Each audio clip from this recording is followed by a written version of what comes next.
പെൺമക്കൾ അത് അള്ളാഹു നമുക്ക് നൽകിയിരിക്കുന്ന ഒരു വലിയ അനുഗ്രഹമാണ്. പെൺകുട്ടികൾ നബിക്കും അങ്ങനെ തന്നെ പെൺമക്കളെ വല്ലാത്ത ഇഷ്ടമായിരുന്നു. ഒരു ചരിത്രം കാണാം. ഒരിക്കൽ അള്ളാഹുവിന്റെ പ്രവാചകൻ സ്വല്ലല്ലാഹു അലൈഹി വസല്ലമ തങ്ങള് ആ മുത്തുനബി ഇങ്ങനെ പ്രസംഗിച്ചു കൊണ്ടിരിക്കുമ്പോ ഒരു കുട്ടി കയറി വന്നു. സദസ്സിലേക്ക് ഒരു കുഞ്ഞു കുട്ടി, ഒരു ചെറിയ ആൺകുട്ടി ഓടി വന്നു വാപ്പാടെ അടുക്കൽ വന്നു. വാപ്പ കെട്ടിപ്പിടിച്ചൊരു മുത്തം കൊടുത്തിട്ട് പിടിച്ചു മടിയിലിരുത്തി. റസൂലുള്ളാഹി തങ്ങളെ കാണുന്നുണ്ട്. മുത്തുനബി ഒന്നും മിണ്ടിയില്ല. വാപ്പ തന്റെ പൊന്നുവൻ കയറി വന്നപ്പോ കെട്ടിപ്പിടിച്ച് മുത്തം കൊടുത്തു. ഇപ്പൊ വാഴ കെട്ടോണ്ടിരിക്കണ, അപ്പുറത്തിരിക്കണം, ഉമ്മാടെ മടിയിലിരിക്കണം. കുഞ്ഞു ഓടി വന്ന നിങ്ങൾ ചെയ്യും, സ്നേഹമുള്ള വാപ്പമാര് ചെയ്യും.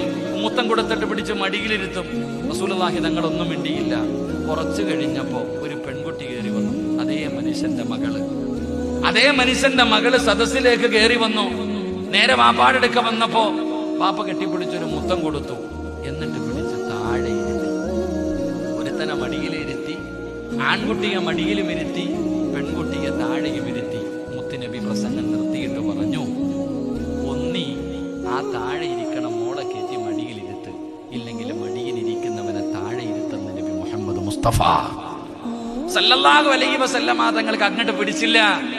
ആ പെൺകുട്ടിയെ പിടിച്ച് താഴെ ഇരുത്തിയപ്പോ പ്രവാചകൻ പറഞ്ഞു, നീതിയല്ല, ഒന്നിയിൽ രണ്ടെണ്ണത്തിനെയും താഴെ ഇരുത്ത്, അല്ലെങ്കിൽ താഴെ ഇരിക്കുന്ന പൊന്നുമോളെ കയറ്റി മടിയിലിരുത്ത്.